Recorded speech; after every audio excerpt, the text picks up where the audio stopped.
Lunes de la 19ª semana del tiempo ordinario. Lectura del Santo Evangelio según San Mateo, capítulo 17, versículos del 22 al 27.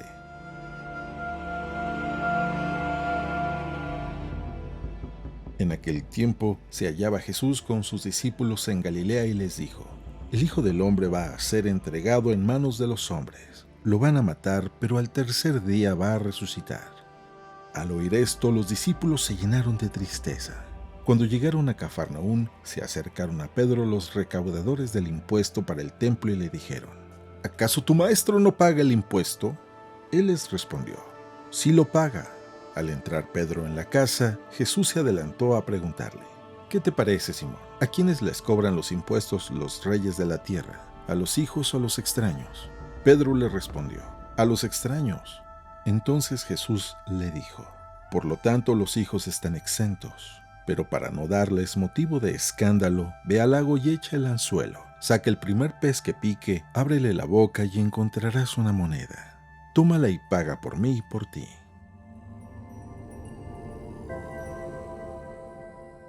Palabra del Señor.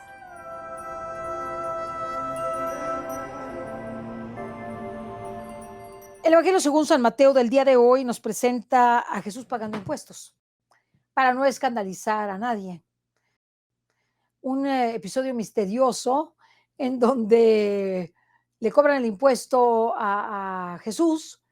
Le preguntan a San Pedro si su maestro paga el impuesto y dice, claro que lo paga. Y entonces entra San Pedro a decirle, Señor, ¿qué hacemos? Dice, ¿qué te parece, Pedro? ¿A quiénes deben cobrar los impuestos en un país? ¿A los ciudadanos o a los extranjeros? Dice, pues a los extranjeros. Bueno, pero nosotros en este caso nos están cobrando, pero para no escandalizar a nadie, mira, tira el anzuelo y el primer pez que te salga, tiene adentro en la boca una moneda. Con esa paga el impuesto por ti y por mí. A mí eso me causa, no sé, me causa un gozo tremendo porque se me hace muy simpático que el Señor, pues de la nada saque el dinero. O sea, es tan poca cosa el dinero que lo saca de un pescado. Y sobre todo, el que no quiere escandalizar a nadie.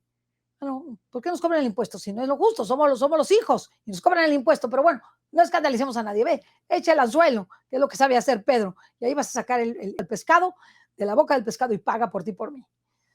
Debemos ser ciudadanos ejemplares.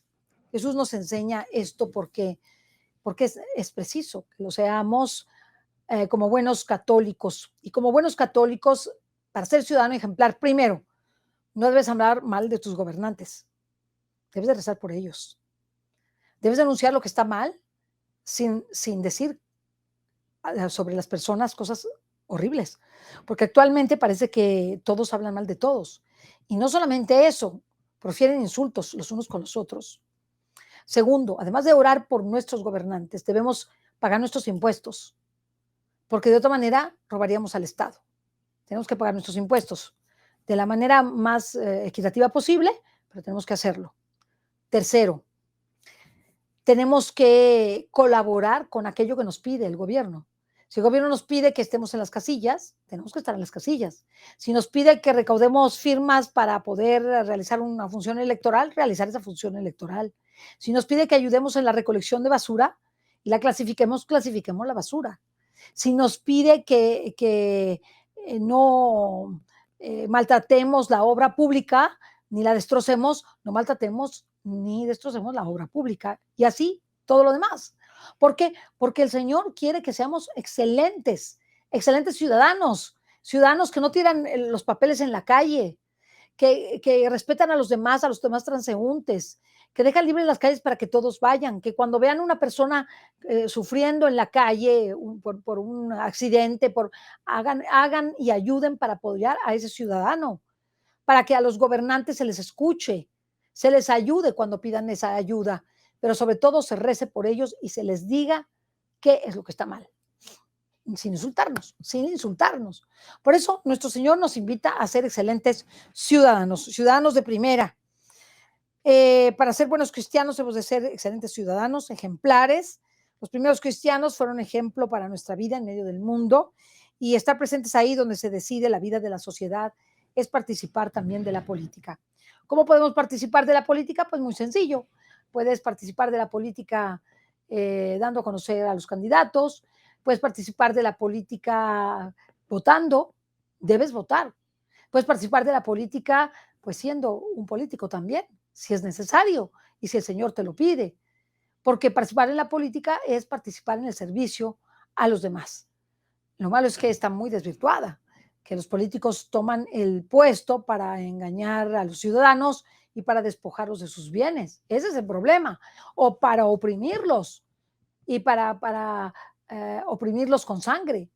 Y eso no es lo que decide el Señor, lo que quiere el Señor. El Señor quiere que nosotros aprendamos a vivir como excelentes ciudadanos, estando listos en las tareas que nos pone la sociedad, ¿verdad? Estas tareas que nos impone que nos impone el gobierno y que tenemos que realizarlas y de buena gana. A mí me gusta realizarlas. La iglesia nos ha exhortado siempre a los cristianos, ciudadanos de la ciudad temporal y de la ciudad eterna, cumplir con fidelidad nuestros deberes temporales, guiados siempre por el Espíritu evangélico. Los demás han de ver en nosotros esa luz de Cristo reflejada en un trabajo honesto, en el que se cumplen con fidelidad las obligaciones de justicia con la empresa, con quienes trabajan a nuestro cargo, con la sociedad en el pago de los impuestos que sean justos, el estudiante formándose a conciencia en su futura profesión, el profesor preparando cada día sus clases, mejorando su explicación año tras año, sin caer en la rutina y en la mediocridad, la madre de familia cuidando del hogar, a los hijos, al marido, pagando lo justo a quien le ayuda en las tareas de la casa. En fin, no pueden ser buenos cristianos quienes no son buenos ciudadanos. Se equivocan quienes bajo el pretexto de que no tenemos aquí ciudad permanente, pues buscamos la futura, consideran que pueden descuidar las tareas temporales. No debemos descuidar las tareas temporales y con ese motivo debemos, nuestra obligación es de llevarlas al más perfecto cumplimiento, según la vocación personal que cada uno de nosotros tenemos. El cristiano no puede quedar contento si solo cumple sus deberes familiares y religiosos. Ha de estar presente en todos los ámbitos de la sociedad, con sus posibilidades, en el barrio, en la colonia, en el pueblo, en la alcaldía, en la ciudad, en el municipio, en la vida y en la dimensión social. Ha de dar su punto de vista, ayudar a los hermanos, ha de llevar la esencia de la vida cristiana. Desde esta perspectiva, adquiere toda su nobleza y dignidad, la dimensión social y política de la caridad. Se trata del amor eficaz a las personas que se actualiza en la prosecución del bien común de la sociedad. Participemos de esto que nos pide el Señor. Como cristianos que se han de santificar en medio del mundo, hemos de tener siempre muy en cuenta la nobleza y la dignidad moral del compromiso social. Es altamente digno servir a los demás, altamente digno gobernar, altamente digno servir, altamente digno olvidarse de sí mismo para ayudar a los hermanos. Somos ciudadanos que cumplen ejemplarmente sus deberes todos. Si es así, podremos iluminar para muchos el camino que lleva a seguir a Cristo. De muy pocos políticos he escuchado. Era excelente político, excelente persona. Era un hombre de una pieza, de una honestidad incorruptible. De muy pocos. Y los pocos políticos que han sido así han sido santos. Desde reyes hasta cancilleres, hasta secretarios de Estado. Santos. ¿Por qué? Porque no se han dejado corromper y a Cristo lo han tenido por delante para realizar su labor y servir cada día a los demás. Ciudadanos de pleno derecho que cumplen sus deberes, eso debemos de ser, que ejercitan sus derechos y que no se esconden ante las obligaciones y vicisitudes de la vida pública, que dan la cara, que aman a los hermanos, que los perdonan y que no son vengativos, y que dentro de la sociedad son ejemplo para todos, tanto en su propio vecindario como en la propia sociedad y ante toda la nación y las naciones. Recuerda que debes ser un excelente y extraordinario ciudadano católico para que muchos te sigan y quieran ser católicos como tú y sean ejemplares. Que Dios te bendiga.